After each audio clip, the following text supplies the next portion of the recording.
आपने लोकतंत्र की बात की कि अपनी चुनी हुई सरकार है तो आलोचना कर सकते हैं, लेकिन अफसोस ये है कि लोकतंत्र ठोक तंत्र में बदल गया है। जो जो सरकार के आलोचना करे या असहमति जताए उसको ठोक दो। आप देख रहे हैं कि किस तरह से ठोकने के भी अलग अलग तरीके इजाद कर लिए गए हैं। कहीं पेगासस है, कहीं बुलडोजर है, और एक और नया चला है कि पेशाब कर दो उसके ऊपर, जिससे जो आपको बुरा लगता है। तो अब ये इसके लिए भी तैयार रहना चाहिए, नेताओं को भी तैयार रहना चाहिए विपक्ष के, कि उनके ऊपर मलमूत्र विसर्जन भी हो सकता है किसी दिन, क्योंकि एक नया हथियार निकला है अभी राजनीति का।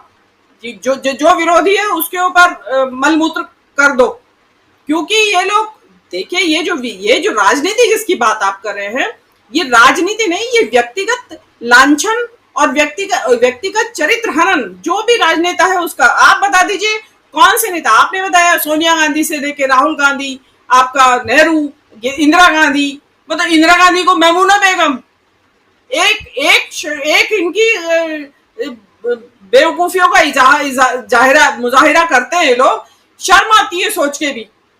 आप नेहरू को कितना आप बदनाम करेंगे, कितना चरित्र हनन करेंगे। देखिए कमजोरी कांग्रेस की, जो राहुल गांधी के इस संदर्भ में लीजिए कि राहुल गांधी का एक वीडियो इन्होंने, जो कि मोदी ने कही थी जो बात कि इधर से आलू डालो और उधर सोना निकलेगा, ये बात मोदी जी ने कही थी, उसके वीडियो के प्रूफ्स हैं, सबके पास होंगे, सबके वीडियो में, सबके फोन में होंगे। वो उसका इनके बीजेपी के आईटी सेल ने झूठा वीडियो बना के किए, तो राहुल गांधी कह रहे हैं कि इधर ऐसी मशीन बनाऊंगा कि इधर से आलू निकालो और इधर से आलू डालो, उधर से सोना निकलेगा। वो वीडियो देखिए पिछले 9 साल से चल रहा है राजीव जी। तो कांग्रेस ने इस चीज की जहमत नहीं उठाई कि इसको काटे या इसके ऊपर डिफेमेशन लगाए या कोर्ट में जाए या एफआईआर करे, कुछ तो करे। चुप बैठे रहे। क्यों चुप बैठे रहे, ये तो भैया जो सरबराह है वो ही बता सकते हैं, हमारे पास तो इस चीज का जवाब नहीं है। लेकिन हाँ, अब जो कांग्रेस का आईटी सेल है वो बिल्कुल एक्टिव मोड पे रहता है हर वक्त, और रिबटन तुरंत दिया जाता है। लेकिन जो अब ये राहुल गांधी का ही केस ले लीजिए, अब ये इसमें प्रॉब्लम क्या है, ये है कि इनको राहुल गांधी लगता है कि किसी तरह से दबा दे, कुचल दे, खत्म कर दे, ये मतलब सीन से गायब हो जाए आदमी। इनके हिसाब से तो ये चाहते हैं अंतर्धान हो जाए, खत्म हो जाए इस देश के सीन से। लेकिन राहुल गांधी जो है वो खत्म नहीं हो रहा है, वो भारत भूमि को नाप दे रहा है पैदल। उसने पूरी भारत भूमि को 4 महीने में नाप डाला, और वो भी क्या करते हुए, मोहब्बत का संदेश देते हुए, देश में जो नफरत की जहर फैला हुआ है उसका शमन करते हुए उस आदमी ने भारत भूमि को नाप दिया। मणिपुर जाता है वो, जहां आज तक प्रधानमंत्री को जाने की फुर्सत नहीं है। और देखिए इनकी ख्याति जो मणिपुर में है, उसकी ख्याति दूर देश में फैल गई है, 7 समुंदर पार। अमेरिका से उनका US commission on religious freedom Manipur के दौरे पे आना चाहता था। आप ये देखिए कि कहां तक पहुंच गई है बात। इन्होंने उसको वीजा नहीं दिया। अभी गारसेटी जो है वहां के एम्बेसडर है, वो कह रहे हैं कि भारत चाहे तो हम मणिपुर में उनकी मदद कर सकते हैं। अब वो मुद्दा अलग है कि उनको बोलने का हक है या नहीं है, लेकिन आप ये देखिए कि कहां तक पहुंच गई है बात। अगर प्रधानमंत्री अपने मुंह से 2 शब्द कह देते तो ये यूएस एम्बेसडर बीच में बोलने की जरूरत ही नहीं थी। वो देख रहे हैं यहाँ कि क्या हो रहा है, एक राज्य जल रहा है और किसी समुदाय विशेष के ऊपर हर तरह के आक्रमण हो रहे हैं, तो उसको रोक नहीं रही है सरकार। बैठिए, राहुल गांधी वहां पहुंच जाते हैं, उस पर आपको पीछे उसमें भी दिक्कत है। राहुल गांधी ट्रक ड्राइवर से बात करते हैं, उसमें दिक्कत है। गिग वर्कर से बात करते हैं, उसमें दिक्कत है। राहुल गांधी मनरेगा वर्कर से बात करते हैं, उसमें दिक्कत है। मोटर मैकेनिक से बात करते, क्यों? राहुल गांधी का तो वो है कि जिसको कहते हैं मैं तो घास हूं, 5 की कविता है, मैं तो घास हूं, मैं अपना काम करूंगा और आपके हर किए धरे पे उगाऊंगा।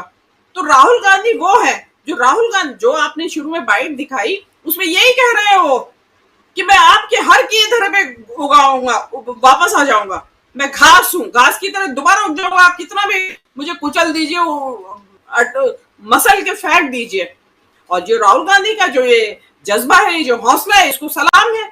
इतनी सब अपमान, देखिए इनका इतना अपमान, राहुल गांधी का जितना अपमान इस देश में हुआ है किसी राजनेता का नहीं हुआ होगा। मैं उसके बावजूद भी राहुल गांधी नहीं डिगे, हौसला उनका कम नहीं हुआ।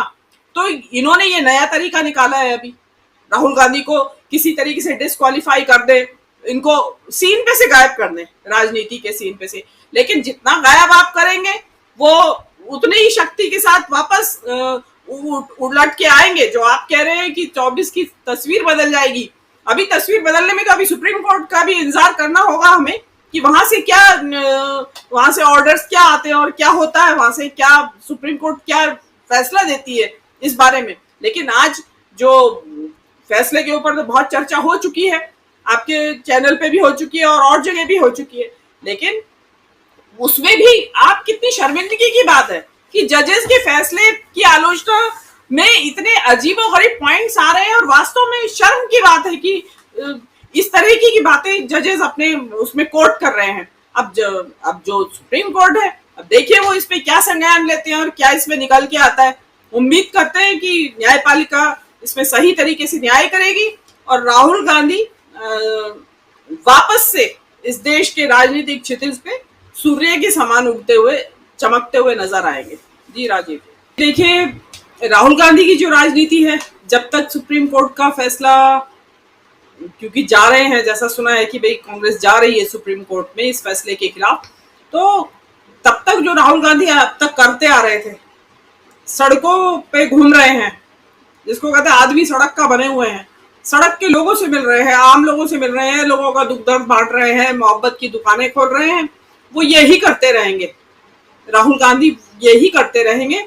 और इसमें कांग्रेस की राजनीति जो होगी उसमें देखिए जो बात आ रही है कि विक्टिम कार्ड, देखिए इसमें कार्ड की बात ही नहीं है। ये विक्टिम कार्ड खेलना तो वो है कि जहां पे वास्तव में तो कुछ हुआ नहीं है आपके साथ बुरा और आप जानबूझ के नाटक कर रहे हैं। यहाँ बहुत बुरा हो रहा है एक व्यक्ति के साथ, मतलब आप उसको इतनी बुरी तरह से नेस्तनाबूद करने की हर सूरत में कोशिश कर रहे हैं, तो वो कांग्रेस को डेफिनेटली इस बात को उठाना पड़ेगा। और अगर राहुल गांधी ने, मैं तो आज कहती हूँ इस घोषणा, इस फैसले के बाद अगर राहुल गांधी ने अंतरराष्ट्रीय मंच पे, चाहे उन्होंने इस बात को उठाया था या नहीं उठाया था, मैं कहती हूँ अब उठाया जाना चाहिए इस बात को कि यहाँ लोकतंत्र का और विपक्ष का क्या हाल है। लोकतंत्र में विपक्ष, जो कि सबसे महत्वपूर्ण इंग्रेडिएंट होता है लोकतंत्र का, कि उसको किस तरीके से चुप कराने की, उसको किस तरह से उसका गला घोटने की, आवाज को बंद करने की कोशिश की जा रही है। ये उसी मुहिम का एक हिस्सा है कि राहुल गांधी अगर इससे आउट हो जाते हैं, समझिए, आप मानिए, आप ये समझिए कि सुप्रीम कोर्ट का फैसला अभी इलेक्शन आने के नजदीक तक भी नहीं आ पाता है, तो क्या स्थिति होगी? क्या मतलब जो आज का हाईकोर्ट का फैसला, उस हिसाब से तो राहुल गांधी ना तो कोई उसमें बोल सकते हैं, संसद में नहीं बोल सकते वो अपनी बात रखने के लिए, वो किसी पद पे नहीं है, किस हैसियत से बोले। हालांकि राहुल गांधी स्टार कैंपेनर अभी भी रहेंगे, कांग्रेस के जो जितने भी चुनाव प्रचार होंगे उनमें स्टार कैंपेनर रहेंगे, लेकिन एक तलवार लटकी हुई है सिर के ऊपर। और जो बात आ रही है कि राहुल गांधी जेल चले जाए, मैं बहुत देख रही हूँ सोशल मीडिया पे कि चले जाए, गांधी जी ने भी जुर्माना भरने से मना कर दिया था। अरे भाई, गुजरात की जेल में जाना, मैं शब्दों का इस्तेमाल करना ही नहीं चाहती हूँ, आप समझ लीजिए, मैं दर्शकों के ऊपर छोड़ती हूँ, फिल इन द ब्लैंक्स कर लें कि गुजरात की जेल में जाना मतलब डैश डैश डैश डैश। तो ये चीज कहना आसान है, तो कि राहुल गांधी जेल चले जाए, और क्यों चले जाए, क्या कर दिया है राहुल गांधी ने? मैं तो ये कहती हूँ कि अगर सुप्रीम कोर्ट को न्याय करना है बराबरी का, तो जो आज तक जर्सी गाय का बछड़ा, 50 करोड़ की गर्लफ्रेंड, दीदी, कांग्रेस की विधवा, और जो इस तरह के जो जुमले इस्तेमाल किए गए हैं, उनका भी सुओ मोटो ले सुप्रीम कोर्ट, और तब करे न्याय कि आ जाइए, सबके लिए आइए, अब सब लाइए, सारे विपक्षी दल और सारे सत्तारूढ़ दल अब अपनी याचिकाएं डालें, उसके बेस पे हम न्याय करेंगे। सुप्रीम कोर्ट विपक्ष को भी मौका दे कहने का कि भाई ये जुमले इन्होंने उछाल रखे हैं, अश्लील जुमले। एक स्त्री को आप जर्सी गाय कह रहे हैं, कितनी नीचता भरा कमेंट आपने दिया है, और उसके ऊपर आप ठेकेदार लंबरदार बन रहे हैं कि आप नैतिकता के लंबरदार हैं। और वो नीरव मोदी की रही जो बात, वो तो जैन है, नीरव मोदी तो जय ने कहां से आ गया पिछड़ी जाति का वो। और मोदी पहले भी हम आप क्या कह चुके हैं आपकी इसी चैनल पे कि मोदी जो है वो महाराष्ट्र गुजरात में भी होते हैं और राजस्थान में भी होते हैं, और मोदी जो है जैन भी होते हैं, पिछड़ी जाति के भी होते हैं और पारसी भी होते हैं।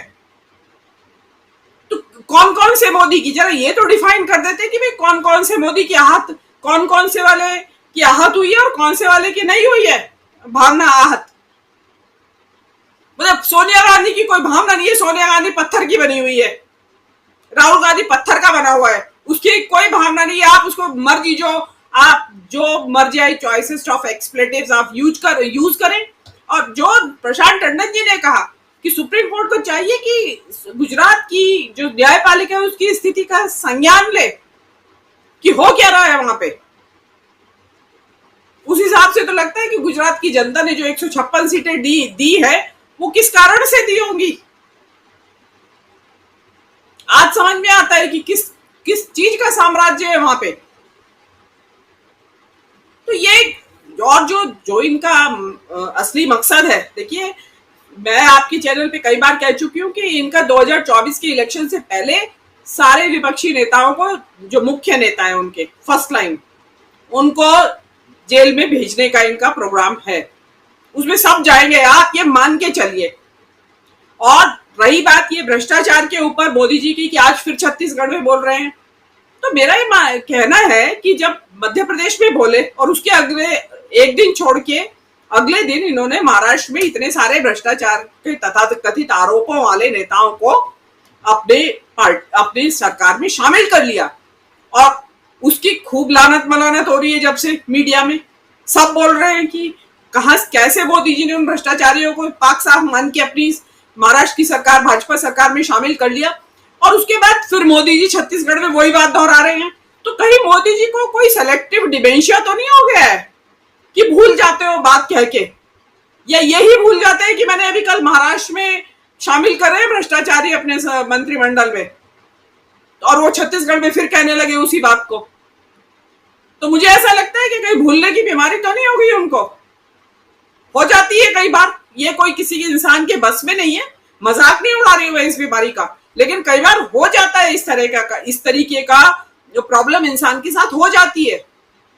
तो क्योंकि जो व्यक्ति भ्रष्टाचार की बात इतने दमखम के साथ कर रहे हैं और वो साथ साथ अपने मंत्रिमंडल में शामिल कर रहे हैं लोगों को, ये बात गले नहीं उतरती है, या मोदी जी को पता नहीं है महाराष्ट्र के घटनाक्रम क्या हो रहा है। तो देखिए देश की राजनीति तो इस तरफ जा रही है कि विपक्ष रहित राजनीति, विपक्ष के नेता खत्म, और उसमें अब जो सेकंड रंग लीडरशिप है वो तैयार रखे सभी विपक्ष, और इसमें जनता को आगे आना होगा। जो हम आपके दर्शकों से भी अपील करते हैं कि आवाज उठाइए और पुरजोर उठाइए, और नई आवाज भी उठानी है आपकी, तो जो घटनाक्रम है उसके ऊपर पैनी नजर रखिए और उसको आलोचनात्मक ढंग से देखिए। जो भी सरकारें कर रही हैं, वो चाहे पक्ष की हो चाहे विपक्ष की हो, उन पे नजर रखिए और 2024 में अपना मन बनाइए सोच समझ के कि आप क्या चाहते हैं। आप व्यक्तिगत आजादी चाहते हैं या इस देश में लोकतंत्र चाहते हैं या नहीं चाहते हैं। अगर दर्शक भी लोकतंत्र नहीं चाहते हैं तो स्वतंत्र है, जो करना है उनको वो करें, लेकिन अगर लोकतंत्र चाहते हैं तो अपना सोच समझ के निर्णय लें।